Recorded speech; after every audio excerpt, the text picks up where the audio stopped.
한참 그 유행했던 그 이야기가 있었습니다. 어떤 젊은이가 군대 가기 싫어서 이제 이 손가락을 잘랐어요. 소문을 들었나 봐요. 손가락이 없으면 군대 안 가요. 그래서 안심을 하고 이 병무청에 갔습니다. 검사를 다 했는데 이 사람이 군대를 안 가게 됐어요. 그 이유는 이 발이 이상해가지고 도저히 그 발로는 군대를 갈 수 없는 발이었어요. 네, 그래서 우리 한참 많이 했던 이야기들인데 이 발은 굉장히 중요하죠. 발은 걸음뿐만 아니라 달려가는 데 굉장히 우리 몸의 중요한 기관입니다. 사람이 평생 사는 동안 어느 정도를 걸어갑니까요? 어느 정도. 사람들이 또 이걸 또 연구하는 사람들이 있어요. 평생 그러면 사람이 얼마나 걸을까? 제가 재본 건 아니고 저도 연구 자료를 가져온 거예요. 사람이 이제 하루에 한 8,000에서 1만 걸음 정도를 걷는데, 그러니까 평균적으로 보는 거예요. 많이 걷는 사람도 있고 적은 사람도 있겠죠.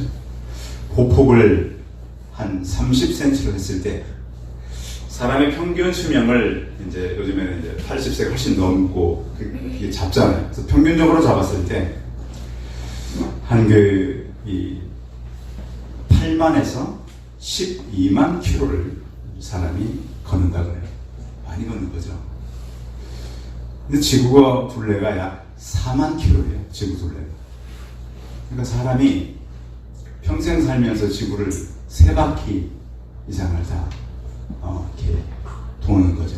그래서 어떤 분이 그랬어요. 왜 신발 이 뒤꿈치가 반듯하게 달지 않고 늘 이렇게 삐뚤어져 다느냐? 지구가 둥그러져 그렇다고. 그래서 이렇게 우리는 굉장히 발이 중요한데요. 발은 제2의 심장이라고 하죠. 또 모세혈관과 자율신경이 다른 어느 부위보다 집중되어 있기 때문에 신체 하단에 심장으로부터 온 혈류를 되돌려보내는 중요한 역할을 하는 것이 바로 발입니다. 그런데 하나님께서요, 성경에 보니까 시편 37편 23절에 여호와께서 사람의 걸음을 정했다 그랬습니다. 어떻게 하나님께서 우리의 걸음을 정할 수가 있는가? 그런데 그 걸음을 길을 기뻐한다 그랬습니다. 사람이 보통 자기 마음대로 하고 자기 마음대로 사는 것 같지만 그렇지 않아요. 착각이죠. 그렇다면 자기 마음대로 산다면 왜 사람이 아프고요, 넘어지기도 하고 또 괜한 걸음을 많이 다닐 때도 있죠. 그런가 하면 사람이 생로병사를 결정할 수가 없어요. 그렇죠? 건강하게 살고 싶고 다 편하게 살고 싶은데 왜 어려움을 만날까? 그 이유는 우리의 걸음을 누가 이끌어 가시기 때문에, 하나님이 이끌어 가시기 때문에 그런 겁니다. 약 100년 전쯤에 1923년 시카고의 어느 비치 호텔에 당시 미국 최고 부부 9명이 모이셨습니다. 그래가지고 그때 이제 그것을 크게 신문에 냈었는데, 그 이유는 굉장히 돈을 많이 번 부부들이었습니다. 큰 회사들을 갖고 있었고 교육도 많이 받았고 성공한 사람. 그래서 그 9사람을 신문에 내면서 20세기의 신화 이렇게 냈습니다. 그래서 대단한 이 부유한 사람들이었죠. 근데 이제 외국은 그런 걸 잘해요. 그런 사건이 한번 나오면 그 이후를 또 조사하는 사람들이 있어요. 이 9사람, 이 대부가 20세기에 신화를 이뤘던 이 사람이 정확히 25년 후인 1948년 이 한 사람 한 사람을 조사해 봤습니다. 한 사람은 생각의 사고에 문제가 와서 정상적인 생활을 할 수 없었고, 세 사람은 파산해서 빚에 쫓기고 있었습니다. 25년. 그 중에 둘은 감옥에 갔다가 나와서 그의 삶이 엉망이 되어 있었고요. 셋은 자살했습니다. 한 사람도 행복한 사람이 없었어요. 그러니까 지금 여러분, 나는 괜찮다, 나는 어렵다, 그것이 우리의 미래가 절대 아닙니다. 그러니까 여러분의 현재에 속지 않기를 바랍니다. 그러면 왜 이 9사람은 이렇게 됐을까요? 왜 할 줄 알고 부러워하는 사람이었었는데 이렇게 됐을까요? 인생의 궁극적인 목표를 모르고 달려간 25년 후였다는 거죠. 내가 왜 이 땅에 존재하는가? 사람이 이 땅에 존재하는 것은 하나님의 은혜입니다. 그런데 우리 예수 믿는 사람들에게는 그 일반적인 은혜 위에 특별한 은혜가 주어졌는데 그것은 바로 예수 그리스도를 믿고 구원받았다는 놀라운 사실입니다. 이것이 무슨 차이가 있는가? 시편 37편 24절에 보면 하나님은 이렇게 말씀합니다. 그는 넘어지나 아주 엎드러지지 아니하고. 누가 붙잡고 있기 때문에? 하나님이 붙잡고 있다. 넘어지는데 아주 넘어지지 않는다. 그 이유는 여호와께서 그의 손으로 붙드신 이로다. 그러니까 하나님께서 그를 붙잡고 있기 때문에 넘어져도 일어난다는 거예요. 그러니까 오늘 여러분들이 어떤 상황과 형편에서 예배를 왔든 내가 넘어졌던 일어서 있든 나의 등 뒤에서 나를 붙잡고 계시는 그 하나님에 대한 확신을 갖고 살아가시기 바랍니다. 그것이 없으면 아무리 우리가 사람들로부터 인정을 받고 사람들이 볼 때 괜찮고 그런대로 쓸만하다 할지라도 다 넘어지게 돼 있습니다. 기도 많이 하고 교회 와서 열심히 봉사하고 그런 성도라 할지라도 시련은 찾아옵니다. 그럼 목사님 뭐하러 기도 많이 하고 봉사 많이 할 필요가 시련이 오는데요. 그런데 우리가 살아가는 세상은 이 땅에서 끝이 아닙니다. 더 오래 살아야 할 영원한 세계가 있기 때문에 우리는 기도하고 주님의 교회에 와서 봉사를 하는 것이죠. 이 세상에서 우리가 쾌락을 누리기 위해서 잘 먹고 잘 살기 위해서 사는 것이 아니라 궁극적으로는 천국의 소망을 가지고 우리는 달려가는 인생들이 되는 것입니다. 오늘 빌립보서는 바울이 빌립보에 있는 성도들에게 편지한 내용인데 바울의 글에 보면 자주 등장하는 것이 너희는 군인처럼 무장하고 있어야 된다 그랬습니다. 그런 데는 보면 늘 긴장해 있잖아요. 언제 비상이 걸릴지 모르니까 언제 부대로 복귀할지 모르니까 항상 그런 긴장감이 있는 거예요. 그런데 지금 예수를 믿는 모든 사람들은 훈련병들이 아닙니다, 여러분들. 우리 성도님들은 그러니까 이제 세례를 받은 그 이상의 사람들은 훈련병들이 아니에요. 실제 전투에 투입되어서 피를 흘리는 영적 군사들이라고 하는 것을 잊어버리면 안 돼요. 그러니까 오늘 한국교회가 왜 이렇게 많이 무너져가고 자정 능력이 상실되고 이렇게 세상적으로도 지탄을 받습니까? 예수 믿는 사람들이 영적인 군사라고 하는 걸 다 잊어버리고 살아가는 거예요. 그냥. 하나님은 우리를 이 땅에 보낼 때 세상의 도취에서 살라고 보낸 것이 아니에요. 영적 포로된 영혼들을 구해내라고 우리를 이 땅에 보낸 거예요. 그때 보면 총이나 칼로 무장한 군인보다 더 우리는 무장을 하고 살아가야 돼요. 남자들만 아니라 여자들도 똑같아요. 그래서 모든 사람들은 무장된 영적인 군사들로서 이 땅을 살아야 되는 거예요. 정신을 차리고 깨어서 기도하고 하나님께서 우리에게 뭐라고 말씀하시는지 듣고 어떤 사인을 보내는지 보고 마음 가운데 응답을 누리는 그런 성도들이 되시기 바랍니다. 그런가 하면 운동선수를 자주 얘기합니다. 여러분 운동선수들 보십시오. 먹고 싶은 거 마음대로 먹나요? 운동선수들이? 안 돼요. 뭐 때문에 그렇죠? 체중 조절 때문에 안 돼요. 또 운동선수들이 자기 마음대로 함부로 생활하나요? 단체 생활을 해야 돼요. 코치의 말을 들어야 되고 감독의 말을 들어야 돼요. 우리의 영적 코치는 예수님이에요. 영적 감독은 하나님이세요. 그래서 우리는 그 코치와 감독의 눈을 벗어날 수가 없어요. 그래서 우리는 운동선수처럼 늘 그 안에서 단련되고 훈련을 해야 돼요. 그래서 우리의 아름다운 영적 근육을 후손들에게 물려줘야 돼요. 자, 운동선수 집안에서 운동선수가 나오던가요? 안 나오던가요? 나와요. 요즘 보세요. 최근에 그 야구선수들이나 농구선수들이나 탁구 축구 선수 보면 다 잘하는 애들은 어떤 애들이 많아요? 부모가 잘했던 국가대표 선수들 중에서 아이들이 나온다. 왜요? 그 육체적인 근육을 물려받는 거예요. 성도 여러분, 우리는 육체적인 근육이 좀 약해도 영적인 근육을 다음 세대에게 선물하시기 바랍니다. 그래서 우리 할머니, 할아버지, 엄마, 아버지가 비록 세상 속에서는 좀 그렇게 드러나진 않았지만 믿음으로 살려고 했다는 그 신앙에 영적인 근육을 물려준다면 다음 세대는 소망이 있는 것입니다. 그래서 운동선수라고 하는 겁니다. 또 하나는 농부인 것이죠. 농부는 씨를 뿌리고 기다립니까? 안 기다립니까? 기다립니다. 그리고 농사는 농부가 잘해야 돼요? 자연환경이 맞춰줘야 돼요? 최근에 제가 한번 귀농 요즘 많이 하잖아요. 저기 전라남도 해남 어디 가서 이제 밭도 수천 평이나 돼요. 굉장히 이제 많이 거기서 또 농사도 젖습이 내려가서. 그런데 하면은 배추를 심었는데 보니까 그 큰 밭에 농사가 다 망했어요. 왜 망했을까요? 네? 그렇죠. 비하고 바람이 안 도와주면 아무리 숙련된 농부를 할지라도 그 농사를 제대로 할 수가 없어요. 누가 도와줘야 돼요? 하늘이 도와줘요. 하늘. 그 하늘이 누구예요?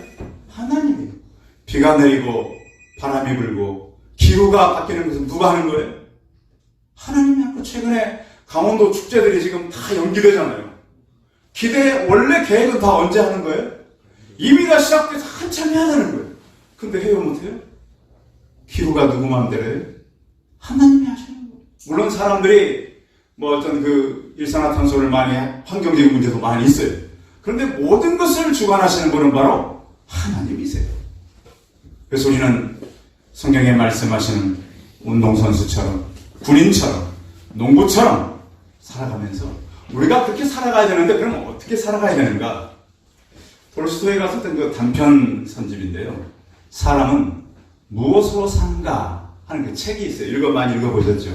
여러 이야기가 있어요. 결론은 무엇으로 산다는 거예요? 안 읽어보셨어요? 네? 읽어보시는 거예요. 톨스토이가 뭐라 그래요? 책에서. 유명한 책인데 안 읽으셨네. 사랑으로 산다는 거예요. 사랑. 여러 얘기가 나오는데 톨스토이는 사랑으로 산다고 말을 해요. 그러면서 그는 사람이 영적인 탐구심을 가져야 된다. 굉장히 톨스토이가 깊은 신앙을 가진 사람입니다. 그의 유언은 뭐였냐면 진리를 나는 사랑한다. 그러면서 그 생을 마친 사람입니다. 자, 그러면 우리는 무엇을 위해서 이 발로 달려가야 할까요? 우리 자신을 위해서 뛰어야 될까요? 아니면 사람들처럼 돈 벌기 위해서 뛰어야 될까요? 최근에도 우리 젊은이들이 많이 고대한 건물주가 되기 위해서 달려야 돼요. 아니면 여행, 어떤 사람 인생의 목표가 여행을 위해서 우리는 살아야 될까요? 오늘 바울은 그 목표를 우리에게 정해줬어요. 자, 오늘 본문 12절 같이 읽어. 굉장히 중요한 말씀입니다. 12절 시작. 내가 이미 얻었다 것도 아니요 온전히 이루었다 것도 아니야. 오직 내가 그리스도 예수께 잡힌 바는 그것을 잡으려고 달려가노라. 아멘. 여기 우리 청년들도 여러 명 있는데요. 이 말씀은 여러분들이 깨닫기에는 시간이 걸려요. 도대체 바울이 지금 이거 무슨 얘기를 하는가? 자, 바울이 편지를 쓰면서 가장 화났을 때 썼던 이 편지가 갈라디아서입니다. 갈라디아서. 그때 바울이 굉장히 강한 어투로 아니며 이렇게 막 시작을 하고 갈라디아를 쓰면서 이것이 사람에게서 난 것도 아니고 사람으로부터 말미암은 것도 아니고 막 하면서 하는데 오늘 본문도 아니요 이렇게 시작하고 있지. 자, 이 바울이 빌립보서를 쓸 때는요, 이제 막 젊어서 막 열심히 달려갈 때가 아니에요. 빌립보서는 어디서 썼죠? 감옥에 그 다리가 묶여 있어요. 자유롭지 못해요. 기본적인 자유는 있다 그러지만 감옥 안에 있는 사람은 일단 많은 제재가 있어요. 그는 평생을 달렸는데 이제는 달릴 수가 없어요. 인생의 황혼기에 이 말씀을 쓴 거예요. 그의 바울이 이룬 업적은 참 많지만 아직 도달하지 못했다는 거. 이루지 못했다는 거. 근데 목표는 남아있다는 거. 하나님께서 우리를 이 땅에 보내셨고 우리를 전진할 수 있도록 많은 환경을 허락하셨어요. 그런데 바울은 아직 얻은 것이 없어요. 왜? 그 마음에 지금 합당치 않아요. 그리고 온전히 이룬 것도 없어요. 그래서 우리는 이제 보면 내가 좀 많은 걸 좀 얻어야지, 생산적인 삶을 살아야지. 물론 예수님께서는 십자가상에서 다 이루었다라고 말씀하셨어요. 모든 걸 내가 다 갚았다. 그러나 바울은 아직 이루지 못했다라고 말해요. 그래서 아직 이루지 못한 목표가 남아있는 거예요. 인생은 어떤 글을 쓰는 분이 이런 얘기를 했어요. 하프타임이라고 하는 책을 쓴 분이 인생의 전반부는 성공을 목적으로 살지만 후반부는 의미를 목적으로 삶을 산다 그랬습니다. 물론 우리 현재에는 내가 준비한 그것을 위해서, 목표를 위해서 계속 살아가야 되겠죠. 그런데 우리 예수 믿는 사람은 몇 년을 준비해서 몇 년을 써먹는 게 아니에요. 잘 들으세요. 평생을 준비해서 영원히 써먹는 삶을 사는 것이 바로 예수 그리스도를 믿는 사람들이에요. 잡힘받은 그것을 잡으려고 간다 그랬어요. 사람은 얽매이는 걸 참 싫어해요. 그렇죠? 누군가에 의해서 구속되는 것. 자기 자유에 의해서는 공간에 있는 것과 남에 의해서 공간에 갇힌 건 너무 달라요. 그래서 사람들은 많은 자유를 얘기합니다. 경제적으로도 자유하고 싶다. 정치적으로도 자유를 외쳐요. 학생들은 교육적인 자유, 문화적인 자유를 많이 외쳐요. 그런데 이런 자유보다 사실 더 중요한 것은 지식의 자유이고 또 우리 양심의 자유가 필요하고 종교의 자유는 더욱 중요한 것입니다. 우리 인생은 하나님께 붙잡힌 바 된 인생을 살아가는 것. 그런데 사람이요, 나는 누구에게 붙잡히지 않는다. 근데 살아있는 모든 사람은 무언가 붙잡혀 있어요. 그래서 어느 분이 제게 그러더라고요. 목사님, 차라리 사람은 어느 정도 중독은 다 됩니다. 그러니까 차라리 목사님 좋은 것을 중독되십시오.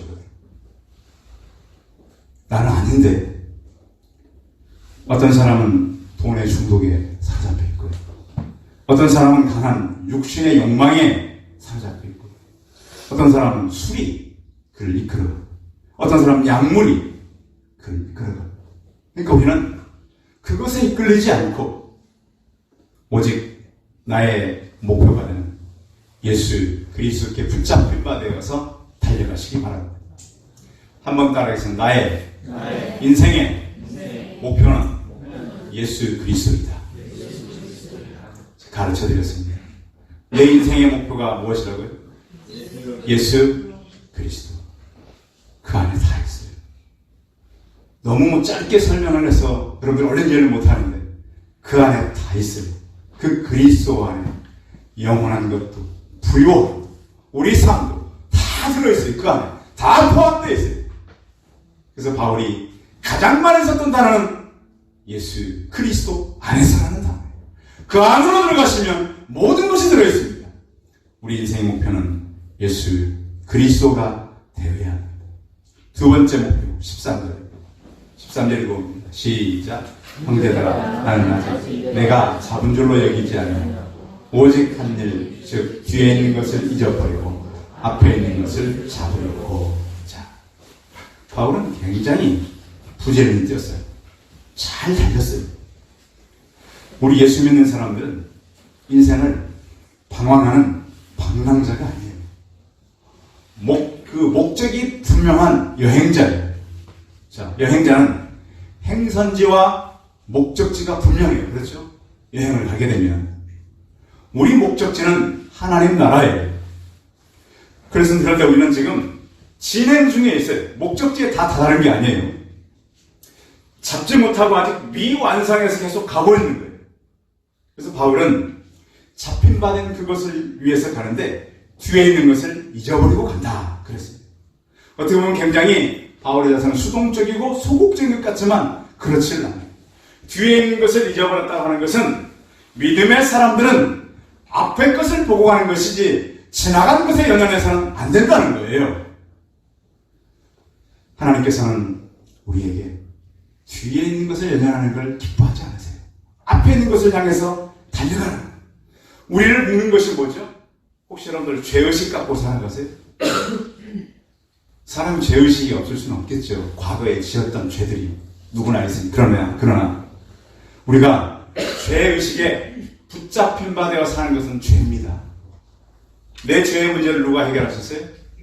예수 그리스도께서 한 번에 완전히 영원히 해결하셨다는 그 확신을 우리가 늘 갖고 살아야 돼요.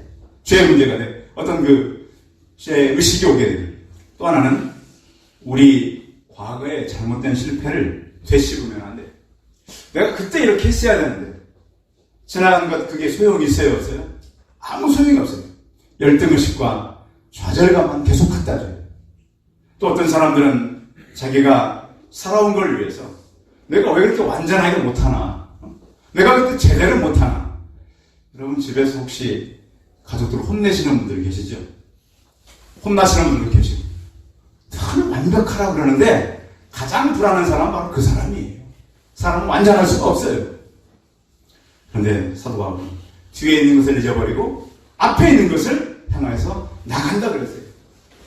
우리 대한민국 사람들이 얼마나 열심히 사는지 대한민국 사람을 표현한 얘기가 있더라고요. 어떤 분이 막 급하면 뭘 잡아타요? 택시. 막 길 위에 서서 해도 택시가 오잖아요.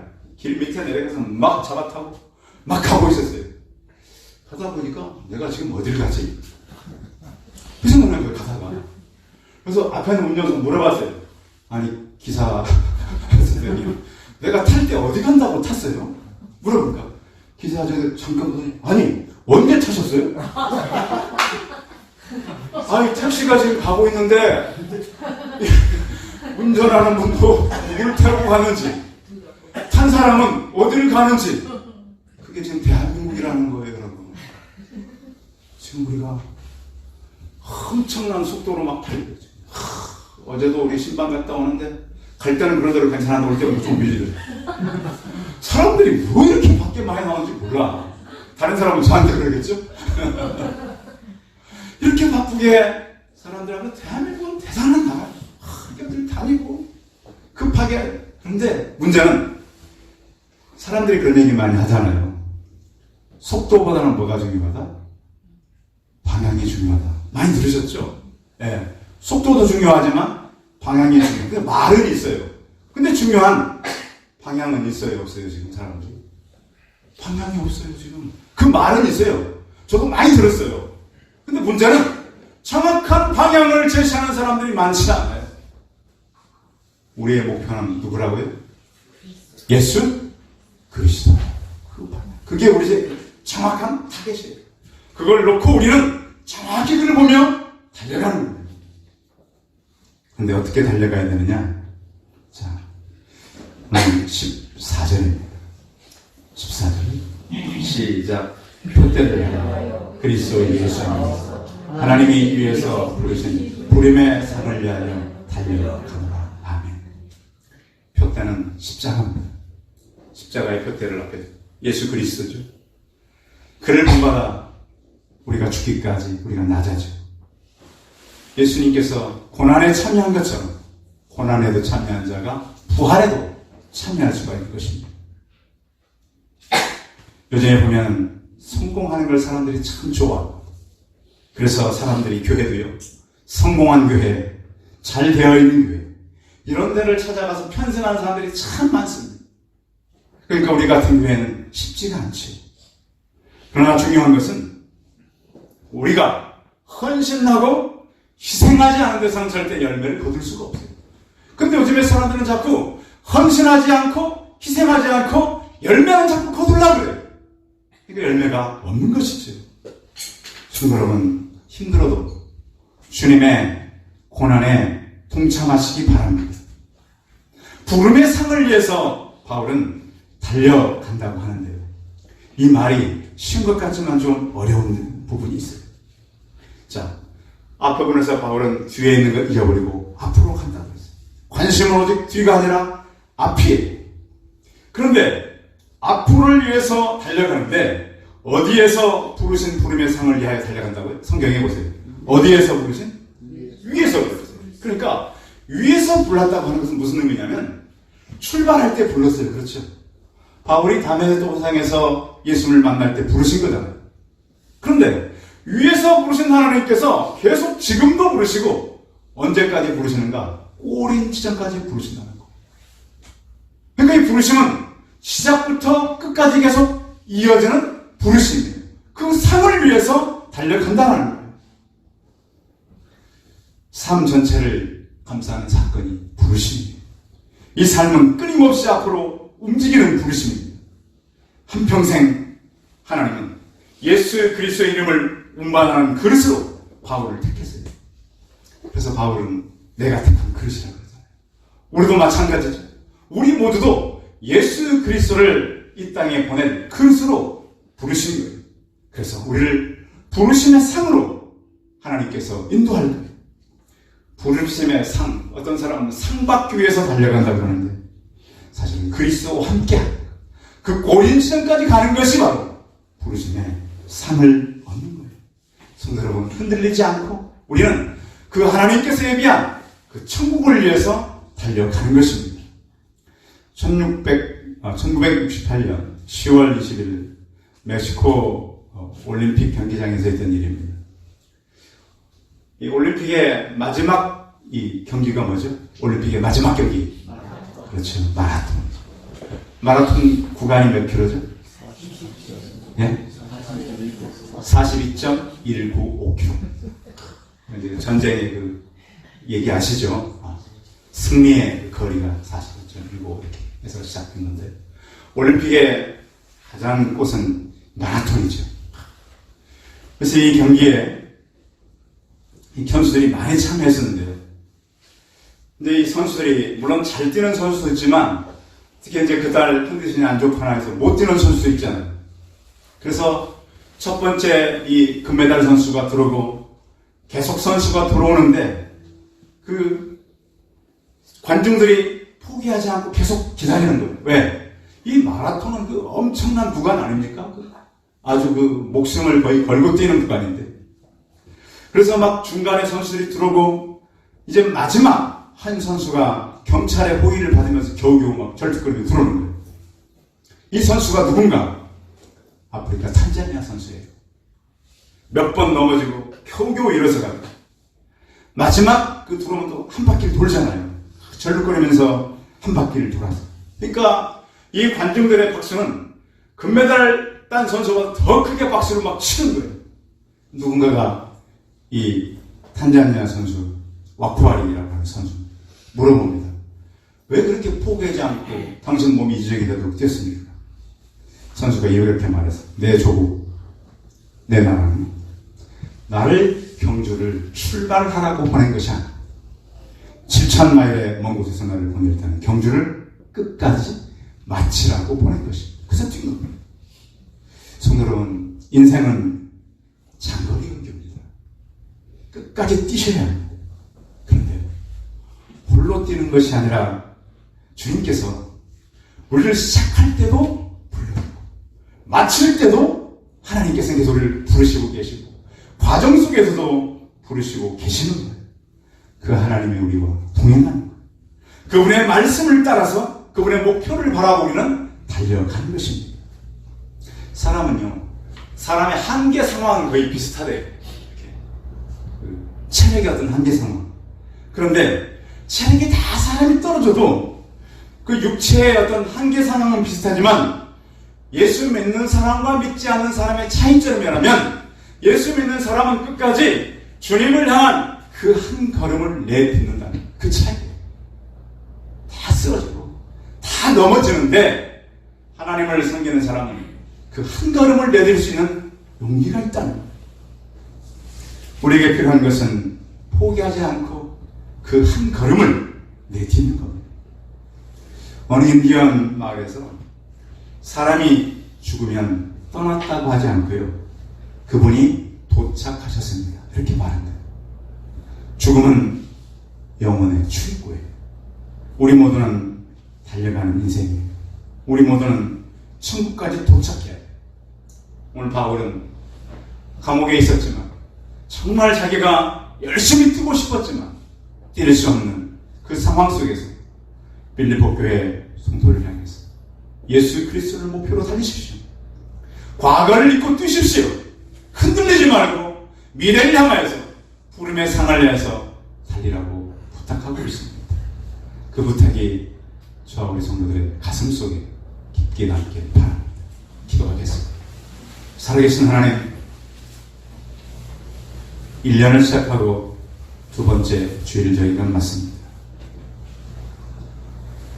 벌써 우리가 세상과 사람들 속에서 시작점을 잊어버렸다면 다시 우리가 이미 얻은 것도 아니고 이룬 것도 아니고 잡힌 바 된 그것 예수 그리스도를 향해 달려가게 하여 주옵소서.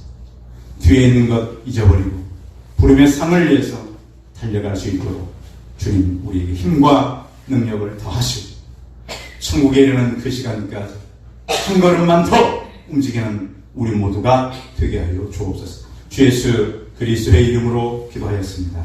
아멘.